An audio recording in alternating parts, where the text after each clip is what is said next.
Hello, hello. That was a very weird intro. Guys.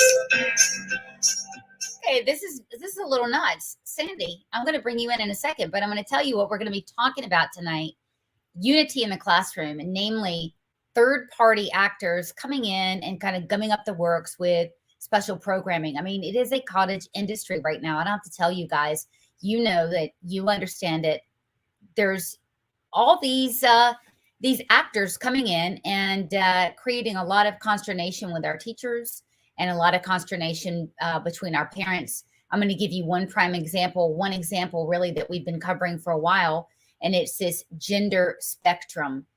This is actually a program that's not in Pitt County where Sandy's from, but it's a program that's promoting all of this transgender grooming stuff. And again, it's third party. So a lot of parents don't know about it, but school boards are going to vote on it. Isn't that right, Sandy Moyer from Pitt County? You've seen some of this divisive stuff. What do you think of some of the stuff being put into the classroom and being okayed by your school board? Well, actually, I had a conversation with the teacher. Sorry, I just kind of pause there.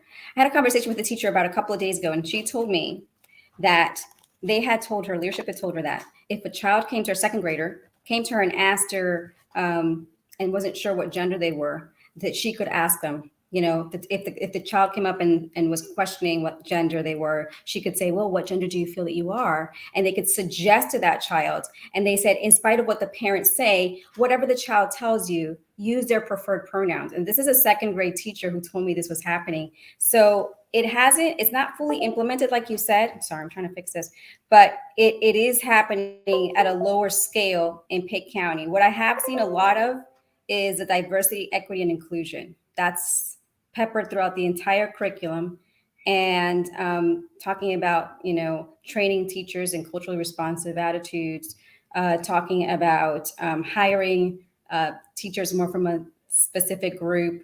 I just checked the website the other day. In the parent resource section, they had 4 resources that were addressing race. So I decided to click on the links to check on them. They had like 1 parenting resource and then 4 of them. One was linked me to an organization called Embrace Race, which is an activist organization, very progressive. Really? Then it linked me to another. It was called Little Luminaries. And I click on it. It's very pretty, very attractive. And then when you click on it, when I was reading it, I was like, wow, this person is sounded like a very angry person, identifies herself as they, them, she, her, those are her pronouns. But she goes on and talks about how children might not be aware that they have an unconscious bias. So when these well-behaved children grow up and violence is perpetrated against them, they shouldn't be surprised when that happens. And so, yeah, things like that. Wow.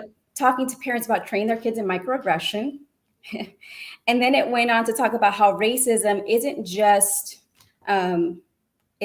pinned to discrimination against races, but it goes beyond that. It's more of a supremacy mindset. So then it delves into another topic I've never heard of, which is called adult supremacy. Have you ever heard of that? No, but look, we need more adult supremacy around here because we've got far too many children masquerading as adults. So let me back up and say Sandy Moyer is a candidate we've endorsed for a long, long time. Actually, you've been running for a while up in Pitt County, and you've got a lot of problems there.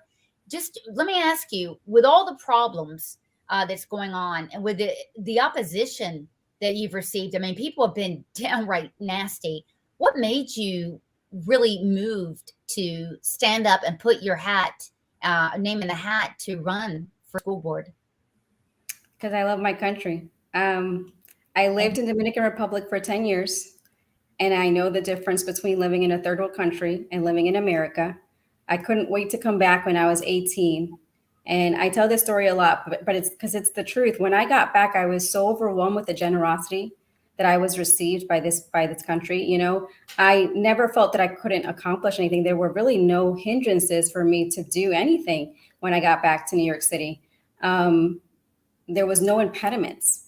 I was able to go to college, married my college sweetheart. And I always told people, I said, I understood the privileges of being an American. I mean, we talked about it all the time in DR. Can't wait to get back. Running water, things like the economy, things that we take for granted here, electricity 24/7, at least until I started teaching my children history. So I homeschooled them. And when I started teaching them history, I was like, wow, yeah, so it's up to us to keep it this way. We don't just come and benefit. We have a responsibility to keep it. Yeah. And so America, look, our democracy is an experiment. It isn't codified. It isn't, set in stone. We have to defend liberty at all points in time. And the smallest unit of government to do that in is, of course, the school board. I mean, you're managing a massive budget.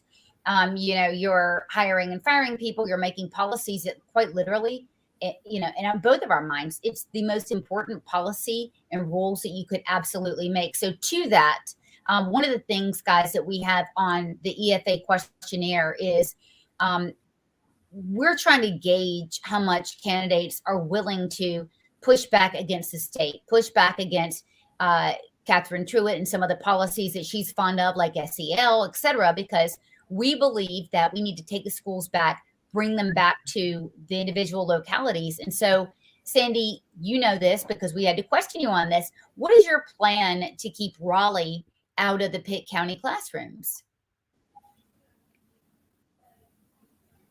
I'm sorry, I kind of paused there. Can you repeat that? Sorry, Sloan. Yeah, I wanted to know, what are some of the ways that you can keep things like, well, let's say, for instance, a lot of school boards this year have struggled because if they did not want to put social emotional learning in and use the questionnaires, they would be penalized and have to give up something on the order of 30% of their funding. So it makes it very hard for you to keep Raleigh's policies out of the classroom. What do you think you're going to do about that? Well, that is a question I've been asking myself since we decided. And I actually talked to some legislators in Raleigh, talking to them about how we need to make sure that we are able to give back the power to the local counties, like you had said. But I think that some of it, I was talking to some business leaders, local business leaders, and telling them, hey, if it comes to a point where federal money, is attached to transgender ideology, which very well may be, and we're talking about it being 9% of the budget, right? Right now, our county contributes about 10 plus % of the budget. And of course, most of it is from the state. But I was like, what can we do as a local county to come in and make up for the difference until and I also have been talking to some of the people who had told me there's a lot of money already in the budget that's not being allocated properly. So if we have to say no to money that's tied to ideology, we might just look at what we already have, because there is money that's not being used. There's a lot of money that's not being accounted for. There are things that we could cut down on, administrative positions that are completely unnecessary. So there's money to be found even right now without even having to ask the county for it. We could probably look at the budget and find some of that money. Right. So it's not being deployed into the classroom. No. Exactly. But as you intimated, most of the money does come from the state, and therein lies the problem. I mean, the state is coming up with some of the most noxious crap you'd ever want to see. And so let's say that you had all conservatives on the school board.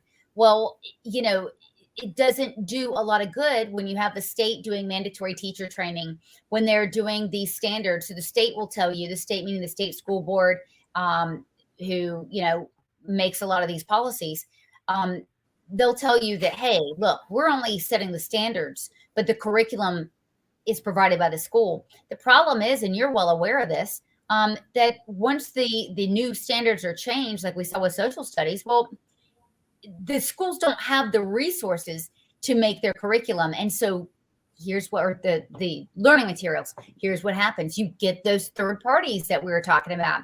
Third parties come in and say, wouldn't you know, I know how to do that. We know how to do this. This is a specialized curriculum. We do this all the time. And there comes the problem, Sandy, where there are not curriculum writers already in the district in place, and a third party has to be utilized. Third parties don't give a damn about Pitt County or any of our localities, right?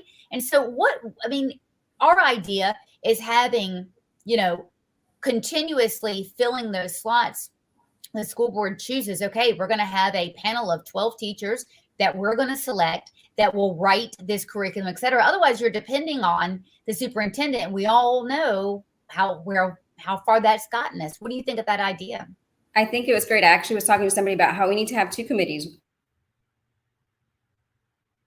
One has to be a finance committee. And in that curriculum committee, basically what you just said, have the teachers come in, look at the materials that are needed, get some of this feedback, and have them sit down and write some of this stuff. And by the way, some of these teachers are ready to go. Yeah, they would love to do something like this, because a lot of these things that are being passed on by the state, they're so convoluted and complex. A lot of them are really, they're overburdened. They're not even able to teach the kids because they have to meet these standards that are almost impossible. And they have these blanket statements of, this is where this kid needs to be at this level.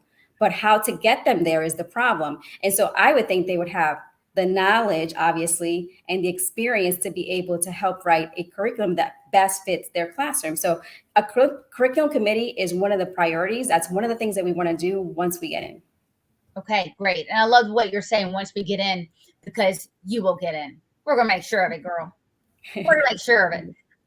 So yeah, I mean, so it's the divisiveness. So going back to one thing that you said when you first began, and it's that this trans curriculum, this isn't anti-trans, my friends. This is at a very early age, as early as kindergarten, teaching that mommy and daddy don't know what your gender is. Nobody knows what your gender is. I mean, first of all, whether you're religious or not, the material fact is that already separates a child from God. And if their parents are believers, that's going to be a big problem. It separates them from God because, as we all know, God really doesn't make mistakes, right? And that's the one thing that every religion, no matter what you practice, that's kind of the gig, right? God's perfect. Mm-hmm. And so, but it really does. It not only throws a wrench in between the child and God, it throws a wrench between the child and parents, because the child may be thinking, well, maybe mommy and daddy does make mistakes. Mm-hmm.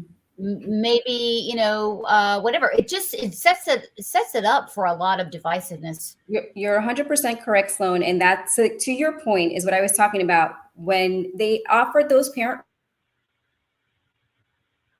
resources, that another, which was Anti-Racism 102, and then it talks about adult supremacy, which talks about, here is a parent who's imposing their will on a child who's a victim of this hierarchical structure that they didn't ask to be a part of. What are they trying to do already? See, that's the ultimate goal, though. The ultimate goal is for the state to have full control of the kids, and you know that.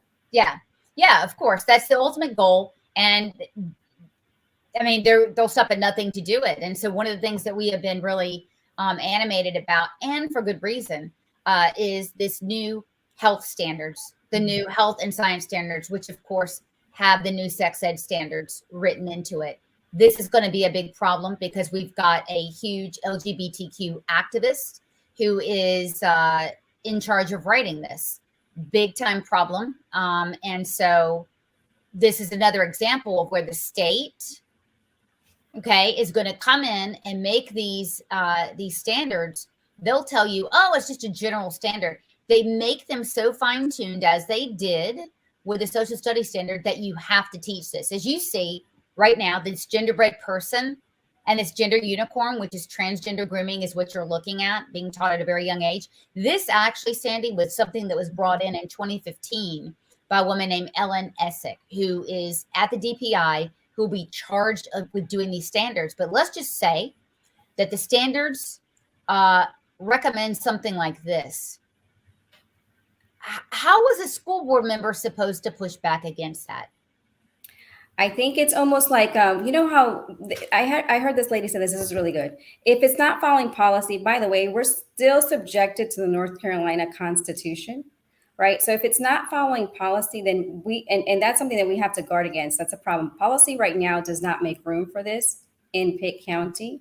And so we can have where we're rewriting some things and specifically saying, we are going to have a laser focus on academics. Anything that is subjective is going to stay outside of the classroom, and that right is going to be relegated to the parents, as it should always have been. And if we can put in the language something like that, and even in a mission statement where this is our purpose and this is our goal, and then make sure that in our policy we are making sure that, hey, there's no room for this type of subjective ideology. That's including CRT, diversity, equity, inclusion, all these ideologies that would fit under these subjective grouping does not need to be in the school. We're going to have to rewrite some policy. We're going to have to make sure that we tighten it a little bit. We're going to make sure that we're clear. Like, I know they had passed a CRT resolution in our Pitt County School Board. But a resolution is still not policy, right? So we need to have some teeth to that. It's not just like, oh, it's policy. No, if it's not followed, then there should be some consequences. If there's reports that some of the teachers are taking liberties they shouldn't be taking, then there should be consequences for those actions. And parents should stay vigilant, because obviously we're still going to need boots on the ground. If teachers find out that leadership is telling them that this is something that they should be doing, that needs to be reported. And there needs to be a safe space so that teachers are protected, because a lot of them are scared to even say anything because they're afraid to lose their jobs. But we have to make sure that we're getting into the policies and putting things in there that make it very clear that we are focused on what the schools should have been always focused, which is academics. None of this stuff belongs in the classroom. And by the way, our students here in Pitt County are falling in the 41 percentile when it comes to reading, writing, and math. I talked to my neighbor the other day. Her grandson graduated from high school, can't read.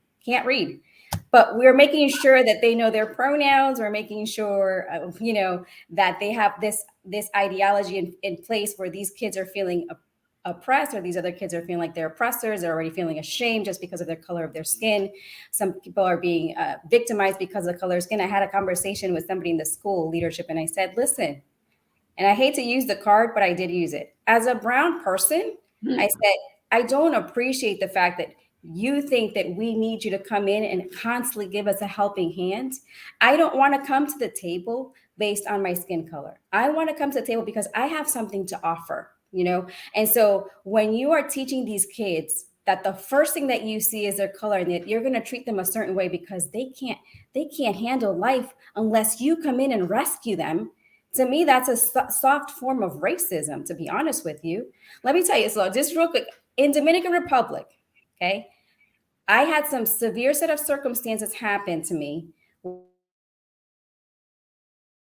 where at 15, okay, my teachers, they were empathetic. Nobody's talking about not being empathetic. But once I stepped in the classroom, I was treated like every other child. And I remember thinking it was that ability to stay focused on the goals, finishing tasks, that helped me even overcome a very hard time. And when I would go home, before my parents passed away, there were issues going on at home. It was an education. I remember thinking I didn't have the confidence at home because I didn't have the support. But when I went to school, I felt like I could conquer the world, because you know what? I knew that I could hit the goals. My teachers believed in my mind. They pushed me to the limit. And so when I went to school, even when kids bullied me, I remember thinking as a kid, I'm like, I don't care. I'm smarter than you. So I was talking to someone, if you can teach a child, even if they're having a bad situation at home, if you can teach them that they can accomplish, and that their mind is so amazing and so wondrous that they can accomplish anything they set out to do, that kid, that confidence will carry them through those hard times. It's not that empathy is not important. I was shown that. But in the classroom, I felt that my teachers respected me. They gave me the respect of treating me like every other kid. And that's what's been constantly pushing me to keep going. Those kids, they need that. Yeah, when you walk into a classroom, look, we've looked at probably 100 hours or more of this DEI training. Doug, you've been talking about this. We've been all over this diversity, equity, inclusion stuff.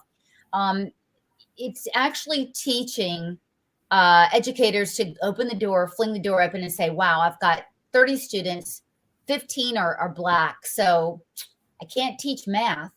I can't teach whatever, because that would re-traumatize them. And so when you go in and look at people based on the color of their skin, that has been called racism for years. The reason, it's racism. When you're teaching that and when you're inculcating that, you were joking about adult supremacy. The Department of Public Instruction was doing trainings or was partnering with a group, third party, doing trainings for preschool teachers. And they floated the notion, or pounded really the notion, that punishment, discipline, that's a white supremacy concept. And I said, have you ever seen Medea? Because I'm telling you. My parents, yeah. I'm glad they did. Okay. That's right. We need that. And here's the thing, Sloan, and not that I would be in agreement with this, but if you want to, let's say that we're going to ascribe to to your thinking, and we're going to be okay with you pushing your ideology. Okay, if that's the case, then we can push teaching the Bible in the classrooms. Then if teachers want to have, I'm just saying, like, if you're going to be fair, if you want to push your religion, because that's a religion, that progressive mindset is a religion. If you're going to push your religion in the classroom, then why can't Christians do the same? And by the way, we were in a better situation when virtue was exalted in the classroom versus what we have right now. Kids were more confident, kids were more competent, kids were more selfless, kids had goals and purpose. The suicide rate was not as high as it is right now. I mean, their religion isn't working. Well, under the Establishment Clause, on a dime can go towards promoting Christianity or any other religion, but it's Christianity is what they put a target on. However, you can spend all of this money on teaching racism, which is really what it is, teaching to stereotype, scapegoat, and shame based on skin color. That's what it's really doing. And so it is absolutely galling, is that you would be, hung out on charges in an instant. However, teaching people outright racism, our youngest children, is not. And we don't believe in spending a dime on teaching this kind of thing in the classroom. And again, the system, the way it is, it's really putting school boards kind of over a barrel, right? Because, hey, here are the standards. And if you want kids to do well on the end of grade tests, you better get a curriculum and teaching materials right up immediately.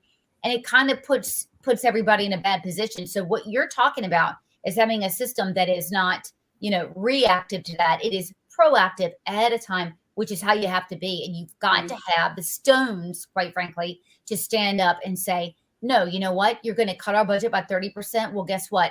There's this other money that we haven't used, to your point, we haven't allocated, et cetera. It's going to be, tax neutral on the population here. It's not going to raise taxes. Right. And it's really working smarter and not harder. I spoke to somebody earlier today about having MAGA sitting on the school boards, because we've never had that, right? We've never had the America First agenda or the Pitt County First, whatever. We've never had that mindset. One of the great things that Trump did is he put in front of people, look, when you want to kick the can down the road and say, oh, we've always done this, we can't do that, we can't figure it out. He was so great because he figured things out like that. It was common sense. Hey, don't tell me it's always been done. This isn't working. We're going to do this, blah, blah, blah. Call me whatever you want. I'm doing it. Right. You represent that esprit de corps that we absolutely have to need in the classroom. I mean, turning the country around. Trump did it, and we saw that. And by the way, I know, and you know, that the entire country sees now what he actually did, because we are absolutely 180 from where we were. Yeah. And so we really do need that mindset coming into this. Now, we've talked about this. A lot of the people that we back are people of faith, and that's great. But the message I believe that everybody needs to hear, I mean, this is a moment. It's an inflection point. It's much like the Tea Party, and that people really need to hear a message of, okay, whatever religion, whatever, we're not going to talk about that. It's going to be absolutely small government, the economy, and getting results. And that's something that I love about you. You are so honed in on, I'm the right person for the job, because a job has to be done. At this point, Sloan, I agree with what you're saying. Maybe 100 years ago, when the progressives started, bleeding our schools of any type of teaching on virtue and morality and Christianity, at this point, we've got to keep it now strictly academic. If we can have organizations that come in, the church can come in and help with that. But right now, to be able to break it up all of this, now we have to just focus on schools are meant for they're academic institutions. That's the only thing that's going to be happening in the schools. Everything else outside the school, that's fine. At the home, the parents, you want your kids to have that morality implanted in them. That is a parent's job. Or maybe they don't. Maybe they don't actually, Sandy, and that's okay. But to your point, if you can let it all hang out, at home, that's fine. But when you come to school, your ASS is going to behave or else. Yes. And you're right. Absolutely. And having those type of expectations, it does something to you. It makes you better. You're exactly right. You take pride in it. I mean, when you hear adults talk about their childhood, they're always very boastful about how strict their parents were. I don't think you're ever going to hear anyone, at least I haven't, brag about how lax their parents were. In fact, that causes a lot of problems. It causes a lot of anger. It does. I talked to somebody today. I said, listen, I'm a Christian. If the government right now decided that they were going to impose a blanket mandate pushing everybody to convert to Christianity, I would be against that. See, because I believe in choice, just like God believes in choice. It's the truth, right? He does that. So, but the progressives, see, they want to make a distinction between we're this type of narrow-minded mindset, but we're not. They are. If they decided to mandate from the government that this is what we're going to be teaching in the schools and everybody has to adhere to it, they would be the first people to jump on the bandwagon and say yes. You know what I'm saying? So again, it's not coming from the right. It's not coming from the Christians. Nope. It's coming from the progressive left religious. By the way, somebody made a really good, I've never heard this before. And I was like, that's a good correlation between, and I know some people might have an issue with this, but factions of the Puritan movement and what the progressive left is right now, and how some of the Puritans would go after so hard, persecuting people who would not adhere to the strict moral standards that they had for them. And so he was kind of making that connection, which is something that he sees the progressives doing now. If you don't believe, you're a racist, if you don't adhere to what I'm telling you, then you're a bigot, you're white supremacist. And so he was, I mean, I know that there could be some gaps in that, but I was like, I can see how there could be some similarities in that mindset. Yeah, or how the left caricatures every church. Do this or you're burning hell. Churches aren't like that, but how they caricature it, that's what they're doing. It's really a combination of Puritanism and Sodom and Gomorrah all in one ugly little movement. I'm not sitting here saying that everybody who's Democrat believes this. In fact, many do not. Yes. I'm not saying that every legislator believes in all of this stuff, the grooming in schools in particular, but I'm not hearing, to my knowledge, I have not heard Democrats or people on the left speak out and say, wait a minute, bridge too far, not crossing it. Yeah, I don't know if it's a pride issue sometimes with people. I don't know if it's because maybe some people are embarrassed to acknowledge that somebody else is right. I mean, it's not about who's right or who's wrong. It really right now at this point is, look, our country is going downhill really fast and it's burning. And so right now we got to do everything we can to save it. Do you cherish the Western principles that this country was founded on? Do you cherish the opportunities that you're in a system that, I mean, we've read about it in history. Do you cherish those principles? Do you cherish your country? Then guess what? Ideas is what we're running on. It should be outside of a party. It should be ideas outside of a person. It's what benefits the, humanity. I'm not saying like in a collective way, but if we are looking at what benefits my country, what benefits my family, ultimately will bleed out to what benefits my community, ultimately bleed out into what benefits my country. And so those ideas, okay, what are those ideas? Okay, a work ethic, character, responsibility, picking myself up when I fall down, pushing hard, not having a victim mentality, not blaming other people for my problems and not making excuses, but taking full responsibility for my life. Those are the things that make a community stronger. And so if you value those ideas, does it matter which party is espousing them? Just jump on the bandwagon, because we don't have time right now to be worried about those things. We really have to. It's a burning ship right now. We got to do everything we can to rescue. Well, we have a shared destiny, and so the left has a coalition on affinity groups who are offended, and they all come together, but they don't even have shared values. We have a shared destiny, and that brings this up. Jeanette, I know. Actually, and we Facebook or I think Twitter each other friends and share things all the time. And I'll tell you what, we have gay parents in this coalition, and guess what? They also want their kids to be able to read and write. And I have to say, to your point about what the leftists are doing, that is absolutely so it's offensive, it's racist, it's bigotry, is what the argument is. Kids have to see themselves in the literature. And that's the reason they give to put in hardcore porn literally into our libraries. And I'm thinking, what you're saying is, look, kids that aren't gay, I mean, they need to see the history, the math, the science, etc. But gay kids, I mean, they're perverts. You know what they need. They're going to be in the corner reading that while everybody else is doing this. It's the most bigoted thing to say, and the most ignorant thing to sit here and suggest that gay parents of gay people expect the schools to cater to LGBTQ. It's moronic. Right. Well, just like adults wouldn't emphasize their sexuality to children all the time. What adult thinks that's okay, right? I would assume that they're just like everybody else. They're sending their children to learn academics. Why would they want? I know nobody would want me to talk about my relationships, my hetero relationships with my husband or whatever.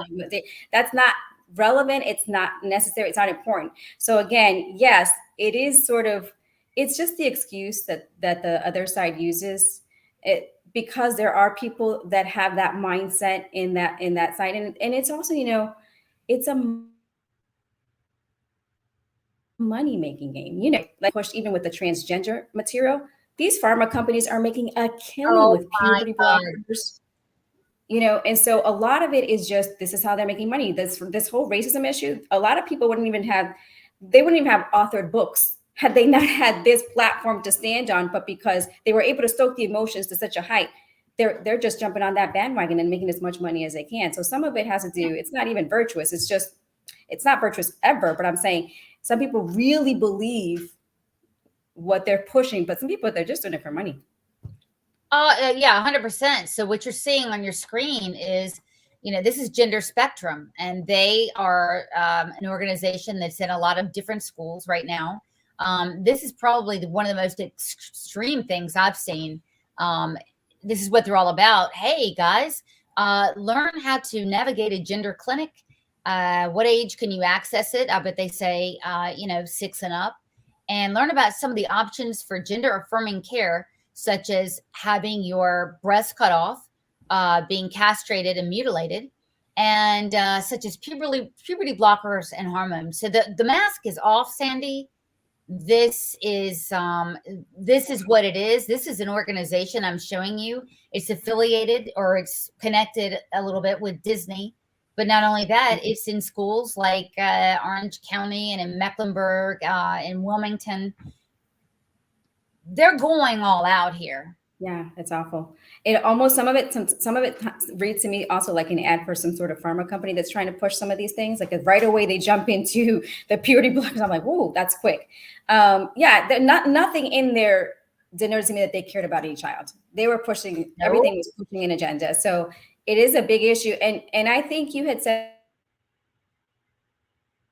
it before, piggybacking off of the anti-racism movement, we'd have the gender fluid movement, and then down the road, what's coming? Because there's an ultimate goal, right? So once you're able to establish as much mass chaos and confusion as you can, I think it's just in the erosion of individual sovereignty and national sovereignty. I mean, you're talking about if a kid doesn't open borders. Yeah, open borders everywhere. Great analogy. Unfortunately, great analogy. Yeah, I mean, there's no country. There's no identity. The depression rate is going to be off the charts. And somebody made a point on, I think it was my personal page, maybe yesterday, I pointed out that Tucker had a great segment on, pharma companies should know better than to traffic all these drugs. You're probably right. At the end of the day, we're going to find out that this organization that I just put up there is affiliated somehow with the pharma. And one guy chimed in and said, look, it's the parents' job, it's parents' responsibility. Have you ever, because I know have you ever as a parent gotten something recommended by school or by the doctor and you put a little bit too much weight on it than you should have in retrospect? Yes. Yeah, we all I did, and learned from my mistake afterwards. Like, I probably should have investigated a little bit more on that. Right, but this is one hell of a mistake to make. And so you're hearing, hey, listen, your kid wants to change genders. You don't want him to kill yourself. Come on, you got to do it. You got to go with this. And a lot of parents will buckle to that. And then the next step, of course, is what you just saw. And then all of a sudden you're going, wait, what in the hell is happening? I've lost my kid. And so that our schools could be the conduit for this is absolutely unacceptable. We need better candidates. We need people like you to stand up and say, look, I I don't really care who I have to fight. If it's state level, if it's my own party, even, I'm going to do it.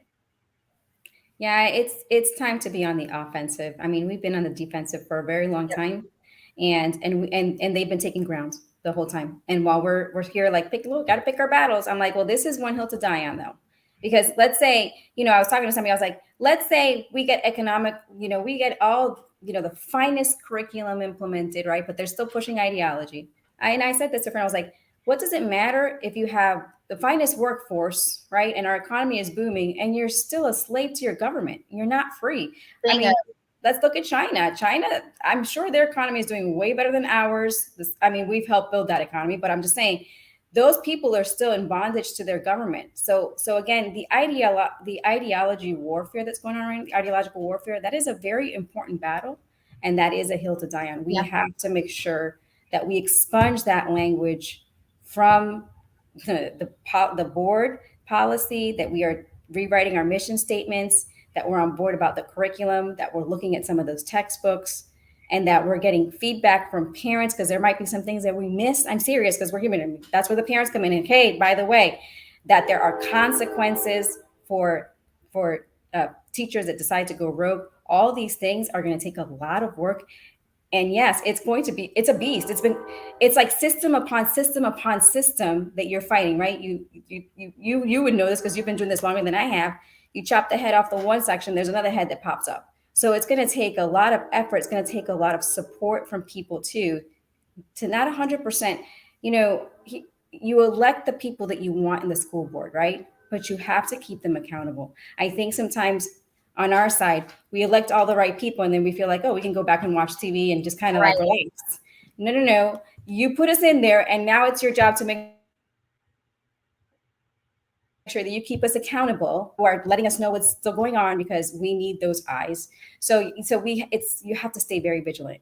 At this point, this idea that things can go on as they used to, we understood the other side. They were always vigilant. They were, when they lost the battle, they figured out another way. Time job. These people, and by the way, one of the reasons, you guys, that progressives cannot handle being around people like us with differing opinions, they can't handle these people in their family, you know the type, can't handle these people in their families, can't be friends with them, is because they're see everything through the lens of politics. And so it is a fine line, Sandy, of being an activist and not being burned out, right? Or being involved and not being burned out, and not treating everything as, okay, you believe like me, great, you're one of the good guys. You believe this, okay, great, you're a bad guy.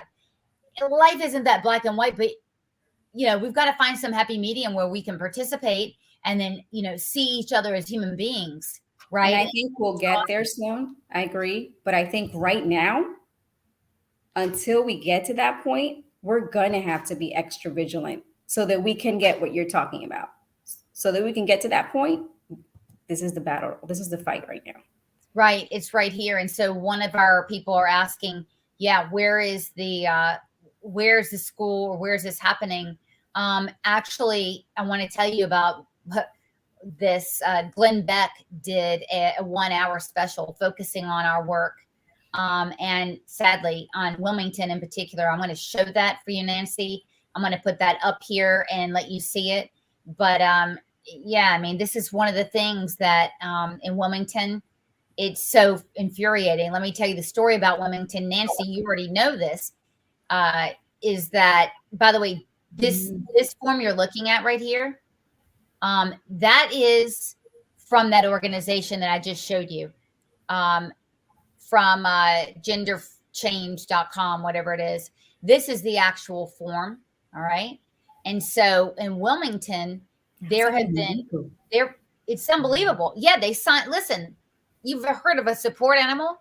They're assigning, without parental consent or knowledge, a support adult. But let me tell you what's happened in Wilmington. Around the neighborhood of 10 kids have been very badly sexually abused over the last several years. And there's some lawsuits going on right now because parents said that there was nothing done. In other words, they already had a culture of secrecy around sexual abuse of students. And then they want to institute this. If if these people aren't available, what should the student do? Get this. Are the parents aware of the student's gender status? On a scale of 1 to 10, how would you rank the parents? How supportive do you think they are? Teacher, principal, administrator? That's not appropriate. Who the hell are they to tell you? That's a gender support plan you're looking at. Who the hell are school administrators to tell you if you're not allowed to see this about your child? No, that should be completely illegal. I mean, It's not actually. I don't see how it can be, especially when, you have to have parental consent for all these things. My child to the doctor, I'm supposed to be with them in that room until they turn 18 years old. So how is the school taking more liberties when it with this is sort of like a health issue is what they want to call it. When I go to the health professional, I'm with my minor the whole time. That is my right as a parent. So I don't understand how they're able to do that. But I also, I was thinking about what you were saying with some of these parents feeling the pressure that they want to make sure that they are being supportive of their child, but then being made to feel like if they don't, they don't go along with this mindset that somehow we're going to have. And when we talk about parent resources should be something like, how can we help parents make that connection with the child, help build that parent-child bond?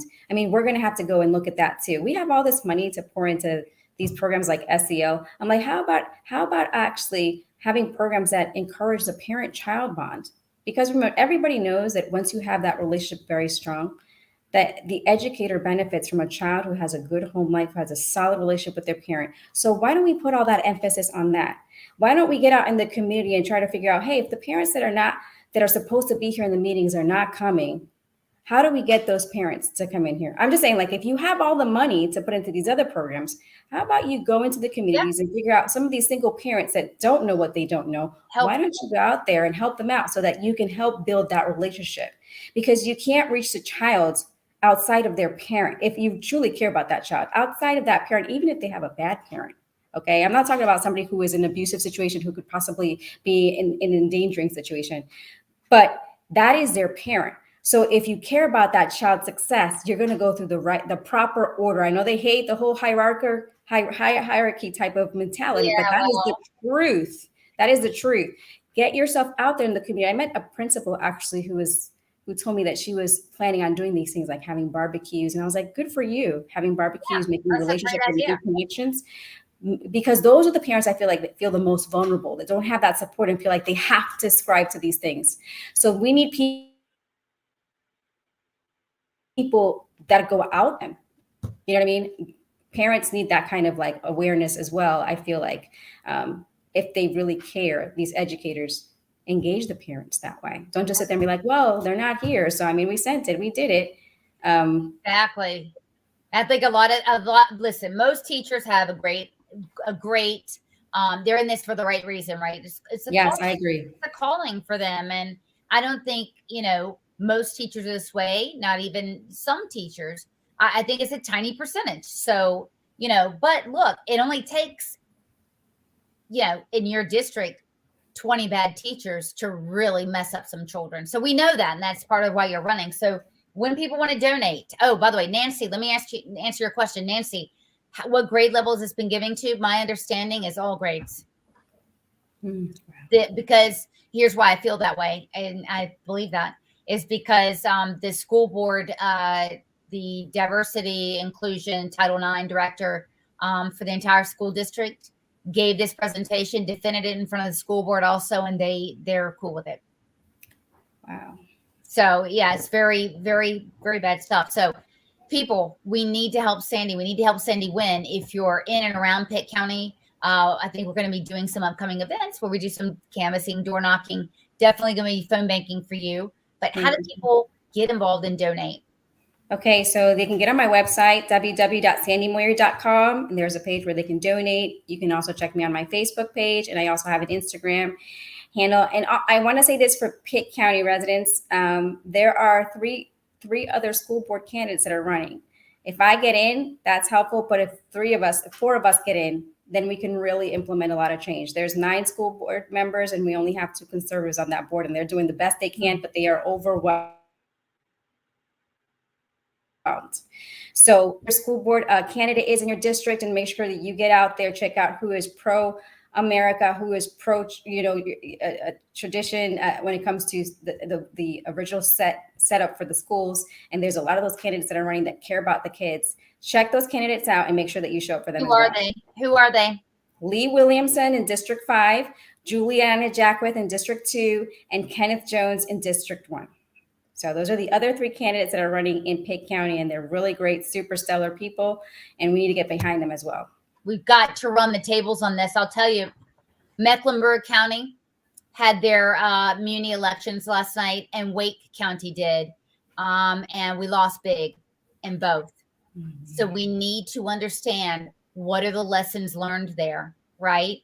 What if we're going to go into this, you guys, and think, hey, education is our issue, we're going to win big. Listen, the city council races did not go the way we wanted them to go. And you would think with as much money is being spent and wasted by cities, and with the crime rate up, you would think, wow, this is the ideal time for conservatives to win it.